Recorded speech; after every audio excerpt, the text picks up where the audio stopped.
All right, guys, we have Bob here today. We're gonna touch on some tenant repair issues that you have encountered in your years of rental properties.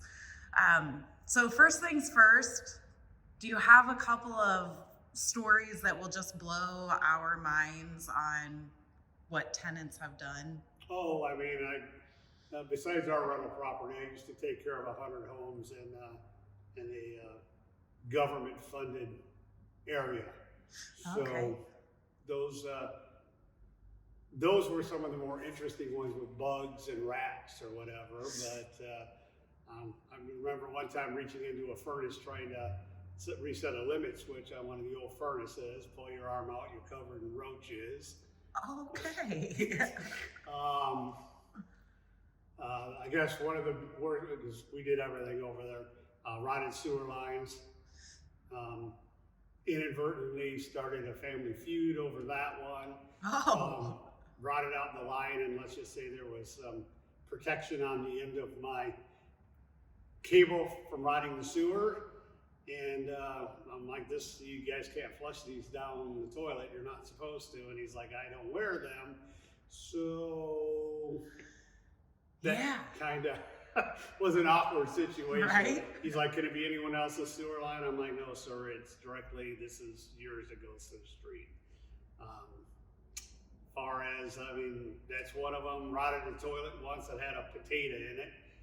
What? A little 3-year-old.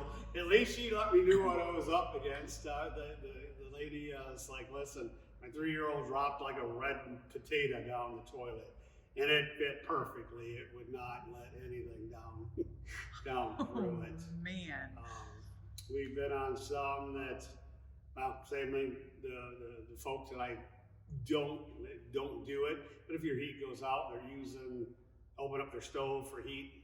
I mean, it's a bad carbon monoxide ordeal. Found a pair of underwear sucked into a laundry or in a wash machine one day. I don't know how that happened, but I in the office, I have heard a story about fish or fish scales. oh yeah. What's that about? Well, two things on a fish story. On one of our units, we had some immigrants in, and in their defense, it's like this, they didn't know how to washer and dryer. Well, they thought they actually put their fish in there and washed them to clean them. Well, with all the scales coming off, of course, it clogged up all the drain lines coming out.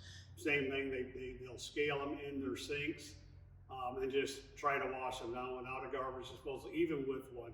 Even like with a garbage disposal with corn or whatever, too much, it'll clog up a garbage disposal. So they put all the fish scales down. And yeah, it stinks a little bit when you get out old fish scales I can out of the imagine. drain system.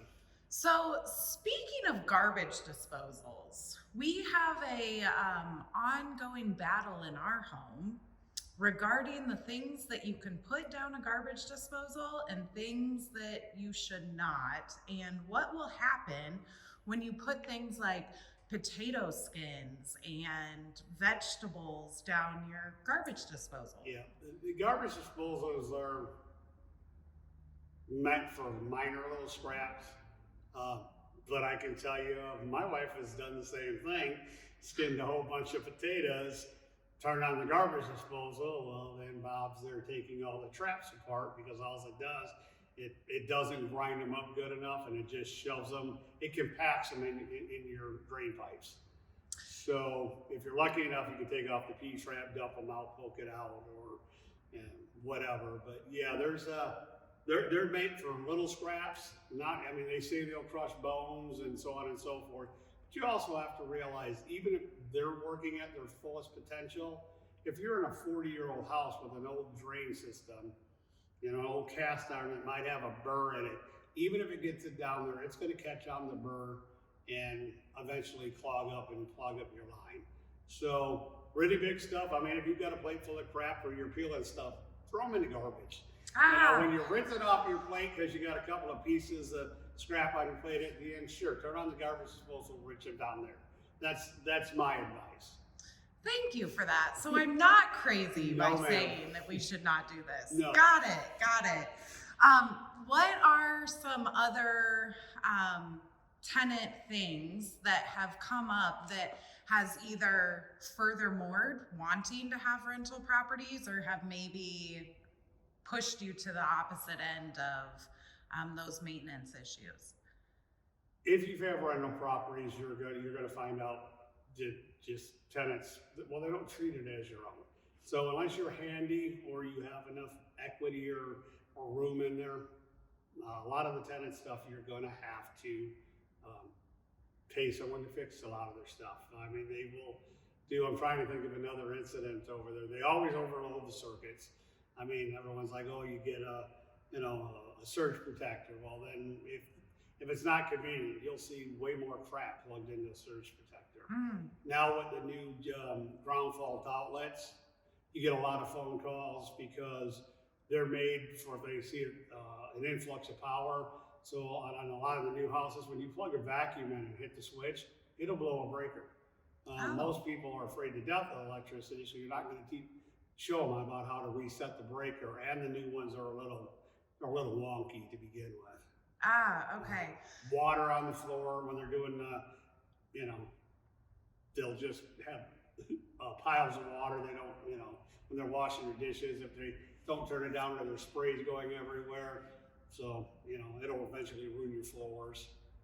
So it kind of goes back to the old saying where people say you don't wash a rental car because it's not yours. Kind of ties into kind of the old saying, drive it like you stole it. It's kind of the same thing they do with the house. The big, same thing. They big holes or tape all over the walls from their pictures or posters, or sure pain in the butt when they do move out to go ahead and replaster. Yeah. Awesome. Well, these were some good insights and stories of things that you've come across, Bob, in rental properties and maintenance issues. Thanks so much. Thanks.